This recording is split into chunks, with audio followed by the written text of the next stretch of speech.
which you've referred to as the self-appraisal and was head of the personal and professional ministry.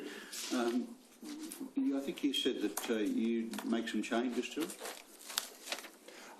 Yes, I revised it over the last year. Would you make any further changes to it?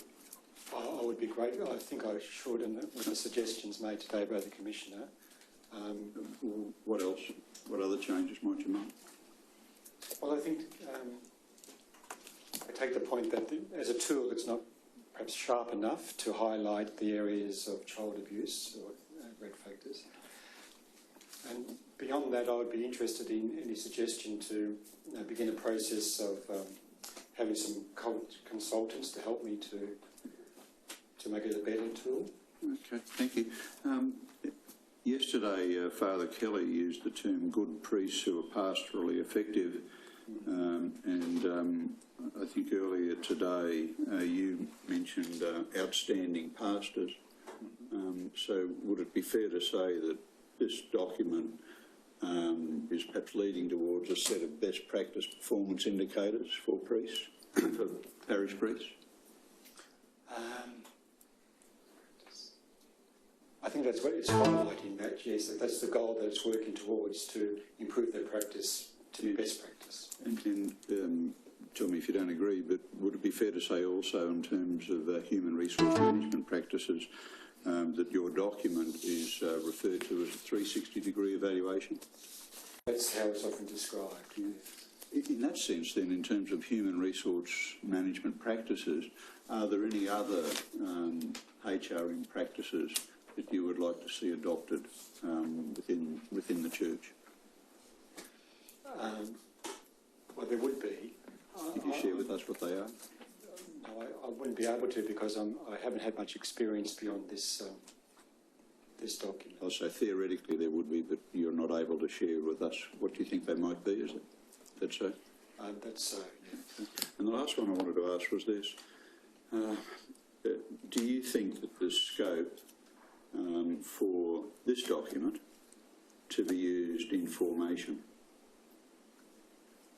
People training to be priests, to say this is what we are looking for you when you become a priest? Yeah, correct. Just to answer your question, I really believe that formation should have 3 phases, and should be extended from the inquiry of a person who wants to join a seminary. That the process should take at least 2 years, and in that time you can model these approaches, use these tools, the supervision, appraisal, and then the period of seminary formation, and then the ongoing formation, to have a plan to see it as one experience of formation over a lifetime, and to building best practices of this is the way we do things. We expect you to be in supervision, to be appraised, to have human development input all along the way. Would you see a role in for a greater practical exposure at a fairly early stage to the work of a priest in a parish, rather than do a long period in a seminary and then come out and work in a parish? Yeah, the documents, again, I think it's Pastoris Dabovos, but I'll check on that, talks about that ideally either after diaconate or priestly ordination there should be a pastoral year. So that's like in the field, not in the seminary, but in a pastoral year where there be inbuilt supervision and performance markers, etc. That would be in addition to the limited time of pastoral placement for 6 months or a year in the seminary training. Thanks very much. Okay. Thank you. Sister, if I could turn to you, please. Firstly, you've had some experience in the Bathurst Diocese providing supervision to people involved in the church there, is that right? Yes, that's correct. Can you just tell us a little about what your work has been in Bathurst? It's in regard to the training of married deacons for the diocese. part of that training program that was devised by the diocese was to send their men to the 15-week program that I ran on pastoral ministry, and pastoral supervision is one of the components within that to get them into the idea of what that is about. They've also asked me since then to go up and do some smaller course on pastoral skills. An example I gave Stephen before was that in that little program there was the married deacons and their wives, and also 2 priests from overseas who are working in the diocese were asked to come along to that course. They thought that they were being punished and were being made to do the course. We tried to assure them it wasn't. It was there to help them with their professional development or whatever. It was a wonderful way, actually, of helping those 2 priests actually, for the first time, hear from other lay people, one, how good they were going in their ministry, how they could improve with that kind of thing, what they were noticing, because they had to present case studies and things like that. And that actually led to them actually taking up some pastoral supervision with me following that. So since then also the diocese asked me if I would offer supervision to all the priests in the diocese for them to try it out, to see what it's like, just to have an experience of it, because they feel it's going to come in and that it's mandatory. But only 2 out of the diocese took that up. That didn't go any further than that. But the Vice-Chancellor assured me recently he's going to try again to see if he can invite others, because there's not only myself, there are other supervisors that could go up there as well. So that was a voluntary invitation to the priests in the diocese? It was a voluntary for the priests to try it out, just to put their feet in the water and see what it's actually like. Do you know how many priests there are in the diocese? I think there's about 14 or 16, I think. Do you have any sense from speaking to priests about why there might be resistance to taking on that kind of supervision? No, but not really now, but I know in the past, I think some of them felt that they were being sent to therapy, and also clinical pastoral education didn't have a good name, say back in the 70s, 80s in New South Wales. It was seen more as you send somebody to that course if they've got a problem, and it really is not about that, it's about education in ministry. And I'm wondering if that's still some of those historical feelings around it are still the same. I'm not sure, but any who have actually did our long course of 15 weeks, they just automatically continue on after that, because they can see it's an educational process. It's not a therapeutic process. I might ask you to explain a little more about what is involved in pastoral supervision, and if it would assist you, you've provided us with a document that helps define pastoral supervision, and we might bring that up on the screen. But perhaps if you could tell us what's involved in pastoral supervision, what it is, what it isn't. All right. Now, I took this definition from the from the website of the Association of Pastoral Supervisors and Educators in the UK, to which we in Transforming Practices are affiliated with that. And I thought it was a good, clear definition of what pastoral supervision is about, which differs from clinical supervision, which is around case management of people. It's different from line management, line supervision in a management kind of way. It also differs from coaching, which a lot of people now call supervision coaching, because they don't like the word.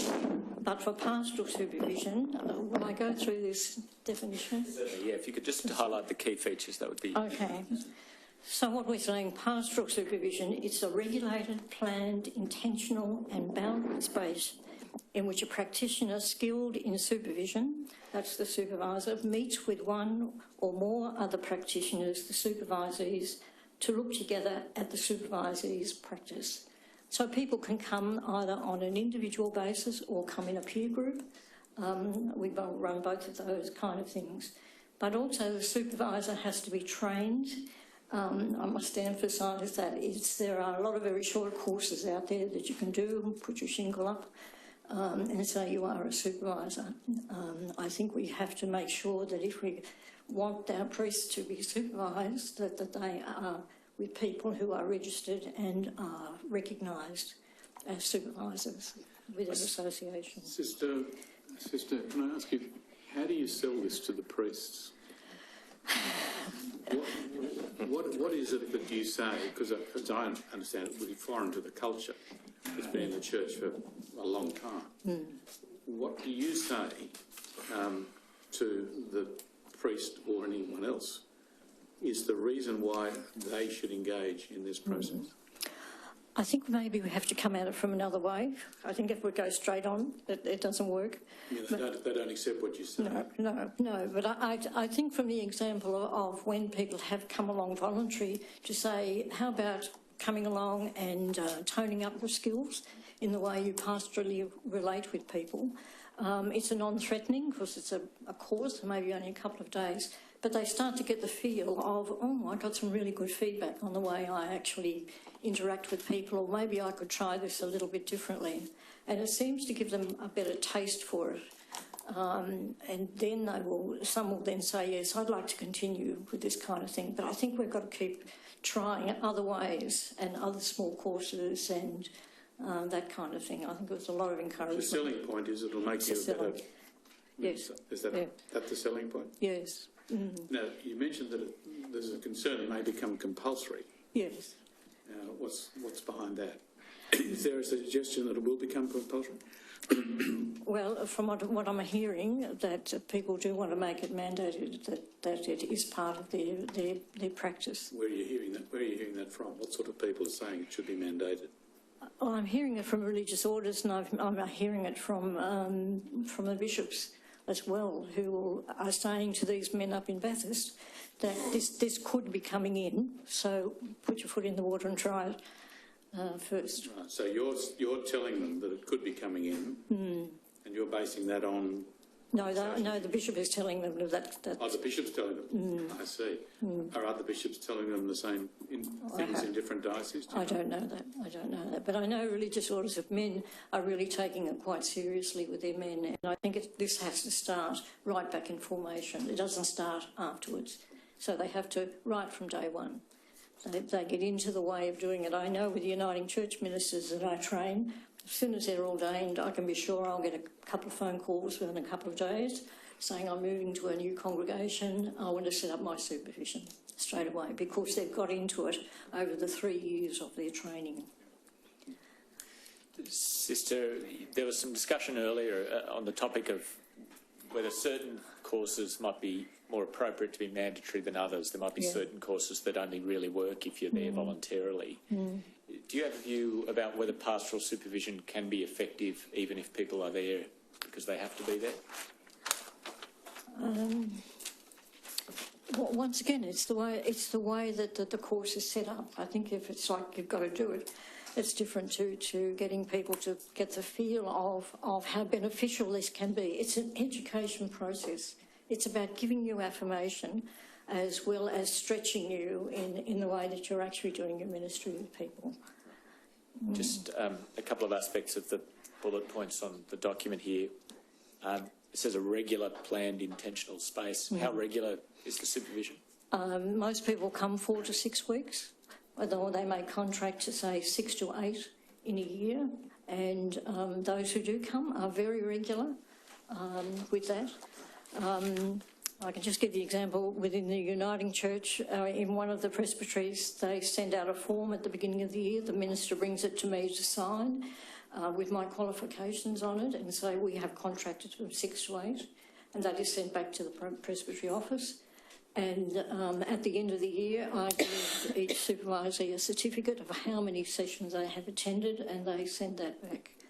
So if they're finding that somebody only comes once, and that's consistent over 2 or 3 years, then the questions will soon, start to be asked as why are you not following us up or whatever. Another couple of features here. It talks about the supervision being spiritually and theologically rich, but also psychologically informed. Yes. Does that mean you really need some theological training in order to be able to provide the supervision? Yes, yes. Our supervisors are theologically trained as well in different denominations, because you're not only dealing with the psychological issues or sociological or cultural issues that come up, but sometimes it's a theological issue. You may be sitting with a person who has a totally different understanding of theology than yours, and that's where the barrier might be. So to work through that theologically and get the person to unpack that, the supervisor has to have those kind of skills to do that. And they're also trained psychologists, are they? No, they're not trained psychologists, and pastoral supervision is not about doing counselling in any way. We may touch the issues, but if the issue keeps coming up, we will recommend that the person go to a therapist or a counsellor. So we are trained to be able to pick up the issues that are there that keep kind of coming up in some kind of way. Thank you. I know Dr Mulvihill has a comment. I'll come to you in a moment, Doctor. I just want to ask one final question of Sister Crotty on this topic. You've had some involvement with the Uniting Church in pastoral supervision, is that right? Yes. What arrangements do they have? Is it a voluntary system in the Uniting Church? Yes, it is a voluntary system, but I think it's almost up to the stage. They've been very diligent over the last 10 years or more for all of their ministers to be in supervision, but I can't verify this, but somebody did tell me recently that they are at the stage of not putting people in new placements if they have not taken up their supervision. So sounds pretty close to mandatory. Yeah, that's right. That's right. It certainly does. But I think it's been a long period of time that they have done a lot of work in that area to bring it to that point. Dr Mulvihill, I think you had a comment you wanted to make. Just a comment in to agree with Sister Evelyn.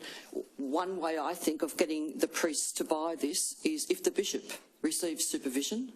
Does the bishop receive supervision? You don't need to answer that here.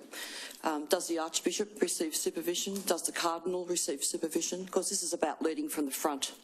And my bet is if the bishop is getting supervision, a lot of people will line up for it. That's the first point.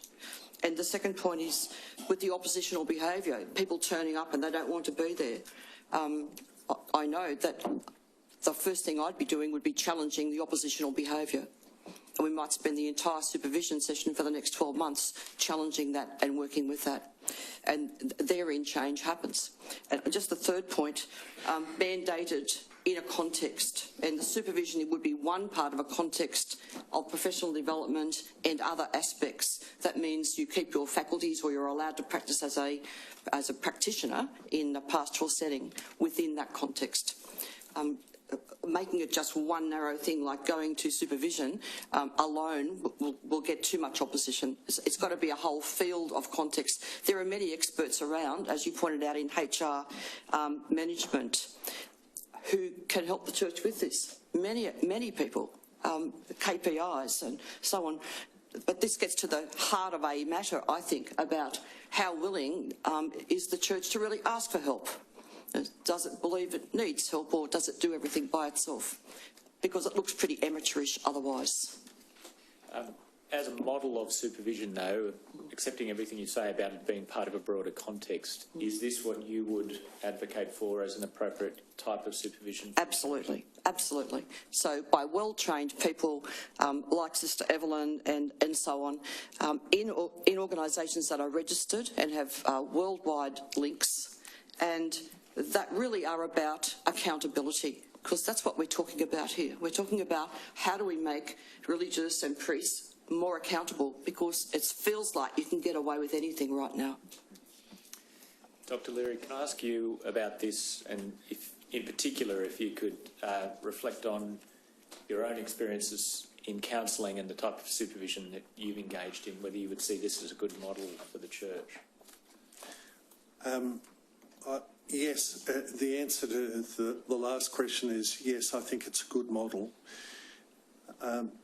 Eventually, I think we're going to have to bite the bullet and understand that people who work within the church are actually mandated to do so by effectively an employer.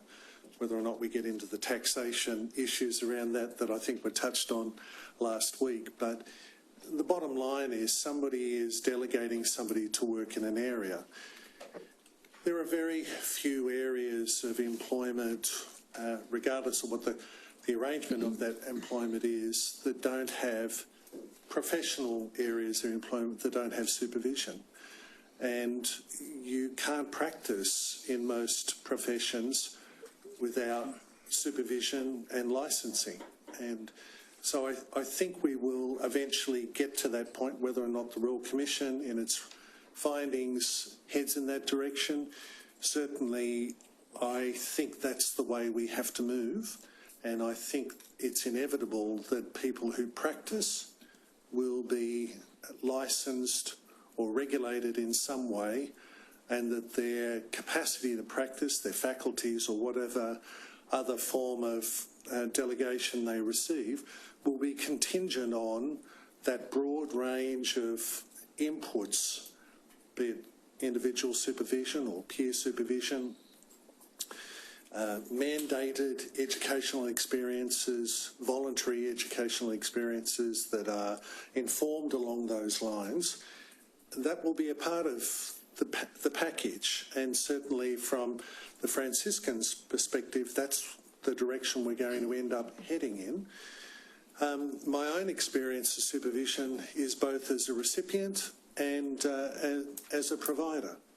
So when I was heading up the Youth Resource Centre in Paddington, where I worked for many years, I brought in a system over a couple of years, over a 2-year period, where there was not one person who was employed there who didn't have regular fortnightly supervision, including myself.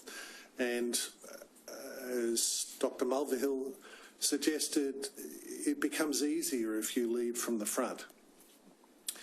So we engaged something like 6 supervisors who were on a contractual basis with the organisation. It was a tripartite contractual arrangement, so me as the director would meet with the worker plus the supervisor on a yearly basis, with the proviso that if anything untoward was coming up in terms of the worker's own health or concerns that were being raised by the supervisor, that I would be informed of those so that I could be proactive about those issues. And it's not just about boundary violation or concerns in that area, but it's also about my obligation to my staff for their care, that I have a duty of care to staff. I also provided, and the other thing I would say is, me as the director, I was not involved in any of the supervision directly. It was a delegated function because I saw myself as having a conflict of interest as being the director, and I couldn't at the same time provide clinical supervision. We also had a peer review process so that every Friday each member of the team, including me, would take it in turn to present to the rest of the team on an aspect of our professional practice for critique. So you build up a culture over time of accountability, but also support. So as time goes on, and if those experiences are positive, the vision of the experience is less about accountability and more about support. In other words, it might start out as being defined by the person as, oh my God, I've got to go through this yet again. But if the experience is a positive one, it morphs into a position where it's experienced as, I'm looking forward to this because I've got some really challenging things that I'm trying to deal with in my practice, and I need help. So it also builds up a sense of team, and somebody was talking about the issue of communication amongst clergy. If clergy and religious, both male and female, develop into a position where they can see that their brothers and sisters in ministry, be they lay, cleric, religious, whatever, are engaged with them in a positive way around their own professional practice, that's a really, really healthy experience and most of the time, I think it's experienced as a positive experience. Finally, I provided external supervision to a number of agencies, including the Kirkton Road Centre, which was a medical and allied health service that provided medical services to street people and people using alcohol and other drugs. I also provided non-medical clinical supervision at the medically supervised injecting centre in King's Cross for a period of 5 or 6 years. So the point I'm trying to make is that services benefit from a wide range and comprehensive sense of being held both accountable but supported in order that their work, their ministry, their professionalism grows and is enhanced. And at the end of the day, that's for the benefit of people who are most vulnerable and most at risk. And it's not just young people, but it's vulnerable adults as well. What I was going to say to you all is that this discussion, like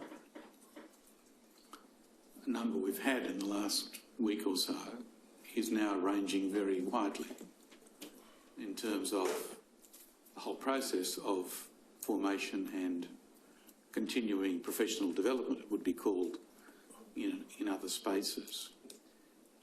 We, of course, have a confined objective given our terms of reference, but would any of you say that by ensuring or optimising the quality of formation and the adoption of ongoing professional development for clergy and religious, one wouldn't be in that process making the church a safer place for children?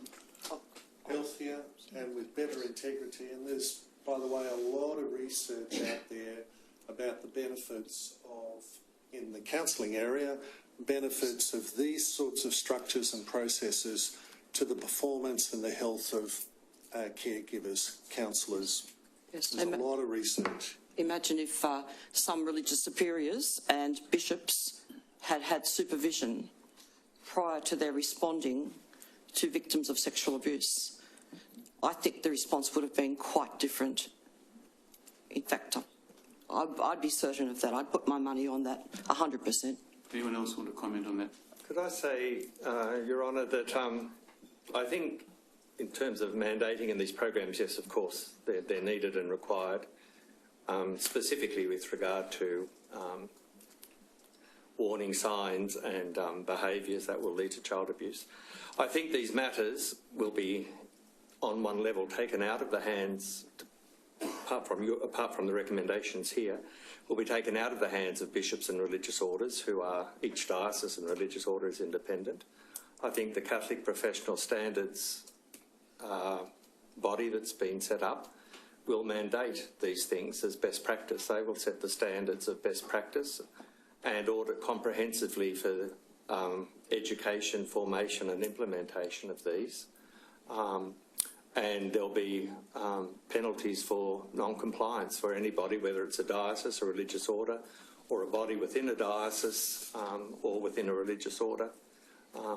It won't be a matter of trying to sell it to the priests or sell it to the bishops. I think these matters will quite definitely be amongst the best practice standards that will be put forward by the Catholic Professional Standards when it's fully operational. A couple of points, Your Honour. First of all, Dr. Mulvihill's bet, I think you might lose your money. There were occasions, on a number of occasions in times gone by, where provincials and bishops did have supervision. They passed people on to psychiatrists, and psychiatrists said, go ahead and the person is mended. And it wasn't the provincial making the decision, it was the supervisor. So I don't think any supervision is going to be watertight. Another point that Dr. Mulvihill has made, and I would question, is her optimism about heaps of people being out there qualified to give supervision. I don't think there are. I think this is a major issue which we'll have to confront to make sure that there are suitable supervisors there. And one of the points, dot points that Sister Crotty has put up there is literacy in spirituality and theology. If I went to a normal, standard HR person, I'm not sure that I would find competence in spirituality and theology. Sorry, just for clarification, if that's okay, I was really talking to, not to supervision, to lots of people out there. I was talking to human resource management and the capacities and skills of people to assist the church in that way, not in supervision. I agree with you entirely about the great vacuity because of the take-up has been so poor by the church in supervisors. Then there's going to be a waiting list if this is going to happen, certainly.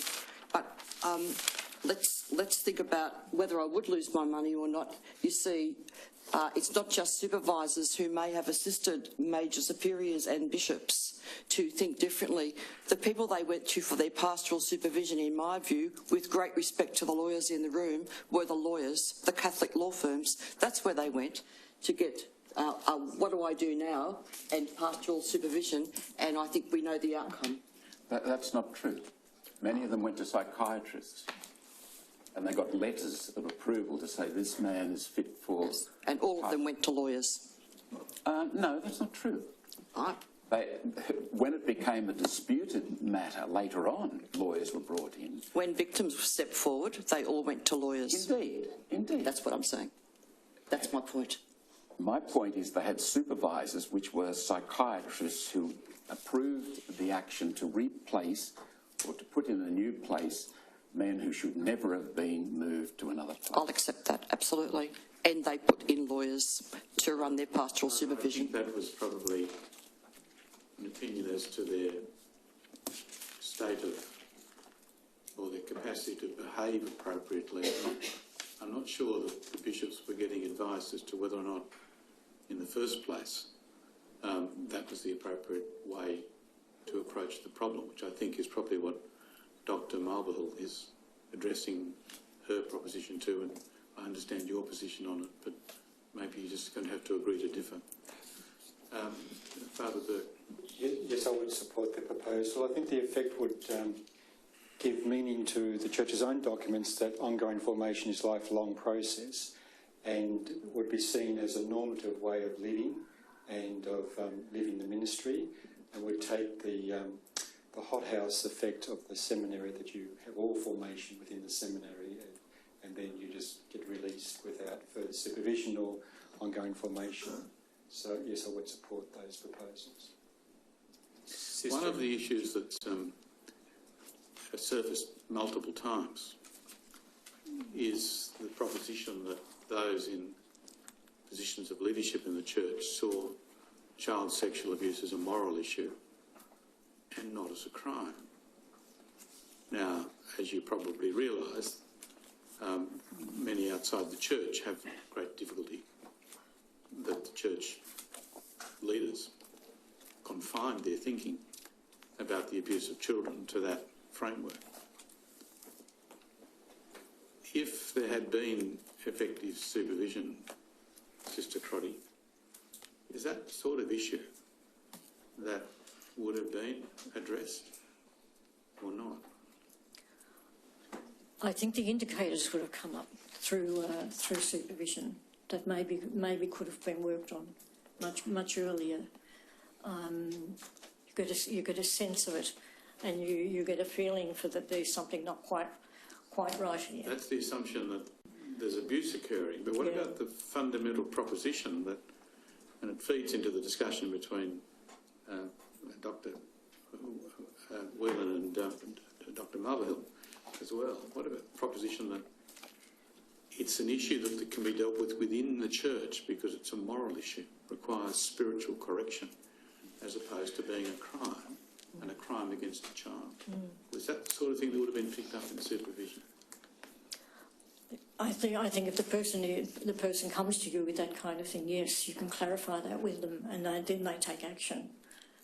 Is that what you're meaning? Well, I'm wondering in your supervision processes whether if you were supervising a bishop, for example, yes, as Dr. Mulvihill suggests, and the bishop was talking through the work that he's doing with you, for some of these bishops, the abuse of children would have been a really central issue at various times.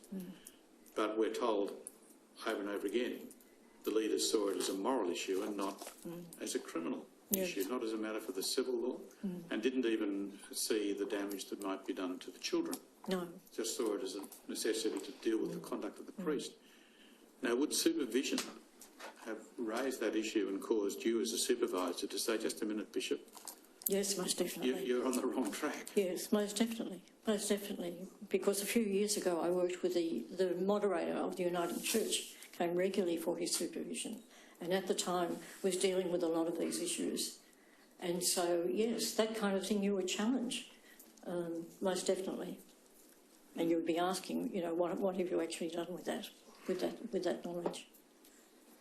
I'm not sure that that's the way it would work in the Catholic Church, and the reason why I suspect it wouldn't work in the Catholic Church quite like that, and I think the Uniting Church is probably slightly different, and I'm not doubting what Sister Evelyn's saying, but it goes back to a point that Your Honour made back in the conversation between yourself and Bishop Heather, where you pointed out very strongly that there was a lack of education around civil society and what makes up civil society, and the rules and everything, the fabric of that institution, civil society, which has a number of disciplines in it, including law and psychology, to name just two.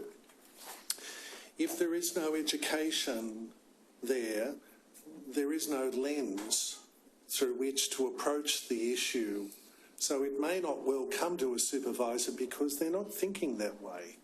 They're thinking, this is a moral issue, I will take this up maybe with a confessor or with a fellow bishop or whatever, but because it's a moral issue and it's because I have to maintain confidentiality, I won't talk about it with my supervisor, if in fact a bishop had a supervisor.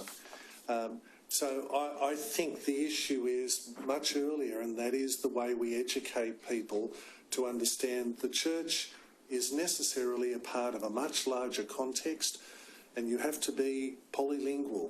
You have to be able to think and talk out of a number of languages. Otherwise, you can't operate in a just way. And we know what happens when people don't act out of a context where they can speak a number of languages and think in a number of different ways. Dr. Whelan? Yeah. I'm sitting here asking myself the question, was the church the only one that wasn't concerned about the effect on children 60 years ago? No, you're right to ask that question, but what's been put to us, as you know, Yes. by multiple leaders of the Catholic Church is it was only seen as a moral issue. Correct. Yes. And could be corrected by appropriate spiritual processes. Yes. Now, that's where an outsider to the church looks in and says, how could they have ended up in this space?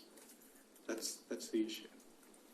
Yes, I'm finding it difficult because it's a very hypothetical situation to ask Sister Evelyn, who's an expert in supervision now, to go back to... I understand that difficulty, Yeah. and I'm sure Sister Crotty saw it in that space. If not, have another go. But what I'm seeking to identify is whether what you see in the way of a supervisory process would have enabled that conversation to have occurred. And you say yes, back then as well as now. Well, back then probably the issue would never have come up. Yes. But I think definitely now, if it did come up, you would be working through those issues for sure. But it raises the issue that obviously we're talking to the Truth, Justice and Healing Council next week about the professional standards model. But taking Dr. Leary's point, there does seem to be a necessity, particularly in the faith-based organisations, to have this multiple approach of language. So if we talk simply in terms of crime, as a lawyer does, it doesn't seem to resonate with many people in the faith-based organisations. Certainly it hasn't resonated with many Catholic clergy and priests in the past. So is one of the great challenges for all of the faith-based organisations, including the Catholic Church, to be able to take the mandatory standards, which undoubtedly are being introduced around Australia now, child safe standards and reporting, and it's their obligation to turn it into a language that is clear in terms of the legal and moral obligations, but is also a language that that organisation can resonate with and understand, because it is incomprehensible to most of us that for so long some faith-based organisations simply did not understand the criminality of this conduct, whilst many other organisations outside of the faith-based organisations had little problem with understanding that. So is a great challenge for the Catholic Church going forward and other faith-based organisations finding a language that actually resonates with its own people, particularly its ministers, or do you think the level of education has improved such that that's not necessary? Both. I think the level of understanding and education now in the Catholic Church is very cognizant of the criminality of it all. And that's only going to be confirmed, I think, in the coming weeks, months and years. But I take your point. 60 years ago, it wasn't thought of in criminal terms, it was thought of in moral terms. No, and I think that's a fair comment. It's not going back 60 years. Oh, well. No, Last week. no, much more recent than that.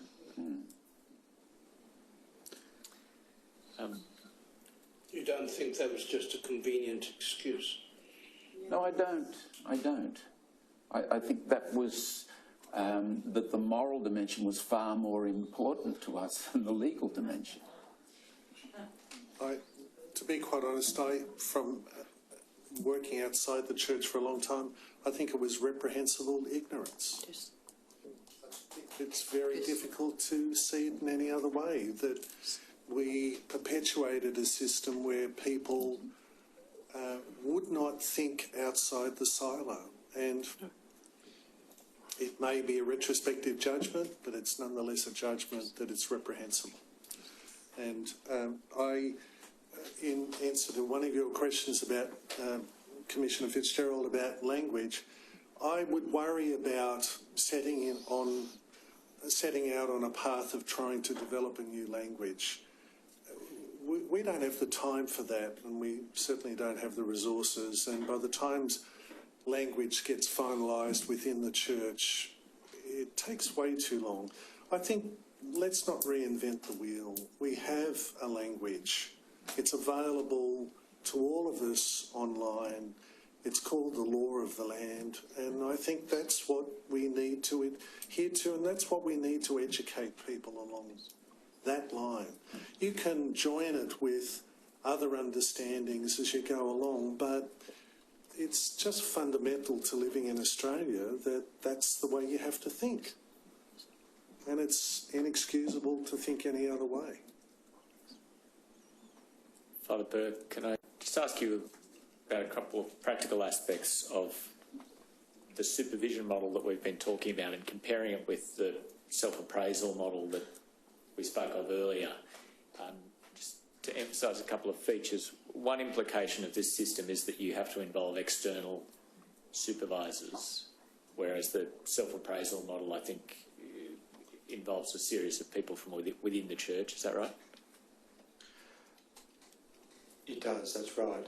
But I think one of the steps going forward is to have professionally trained supervisors, as Sister had described, and it's probably best from outside the church, or certainly has a degree of independence. Yes. I think, for example, that the proposal of the instrument I've given you that was put together 20 years ago was recommending that a priest and an assistant would do that. Well, I think it was in the days where it was thought that was an appropriate supervisor, a fellow priest, but I think we can see that the depth of expertise is required is far greater. That brings with it a financial cost. Do you anticipate that that would be a significant obstacle for the church generally or particular diocese? Well, it'll be a cost, but it really just has to be borne because, again, as the church's own documents talk about, that the priesthood or clerical life should be supervised ongoing formation, professional development, as other professions are in life.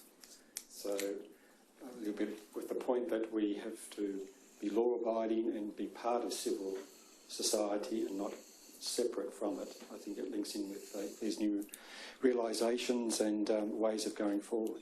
Thank you. When I was asking Sister Crotty about her experience in the Bathurst Diocese, she made reference to particular arrangements they made there for a couple of foreign priests to take part in her supervision. Are you aware of whether that kind of practice occurs more widely? That is, requiring priests who've been ordained overseas to undertake special supervision training? No, I haven't heard of that. No, sorry, I can't. Thank you. Father Burke, what about you? Not supervision training, but other things like certainly a mentorship and supervision, but not in the sense that Sister's talking about. There are some very good induction programs of quite Adelaide and Sale and Melbourne, of interviewing priests before they leave their country, establishing a different way of psychological assessment that does not. Psychological assessment in our Western tests often is confusing to people of Asian cultures and African cultures, so people find another way, psychologists develop another way of arriving at that testing, for example. But for the Sale Diocese, they have a relationship with a particular diocese in Nigeria, and there's been an exchange where the bishop has been over several times and vice versa, and they have a lot of preparation work in the place in Nigeria before they come, and then again it's continued when they arrive. That would be a very good example of best practice. And that's generated at the diocesan level, is it? That is, yes, but currently I'm developing best practices for induction of overseas priests in Australia at the moment. Thank you. Father McDonough, can I just ask you, the conversation in relation to supervision hasn't particularly differentiated between religious orders and diocesan priests. Would you see the kind of model we've been talking about of pastoral supervision as being something that would apply or should apply to religious institutes? Yes, of course. Yes. Thank you. Exactly. Your Honour, I have nothing further. No questions, thank you. Questions? That brings this session to an end. Can all these good people now be excused? Yes, Your Honour. You're all excused. But you go with our thanks for the contribution you've made. Like all of the sessions we've had, it's become a very interesting and, for us, very valuable discussion from which we hope we can develop recommendations that will work in everyone's interest. But thank you. And we'll adjourn too.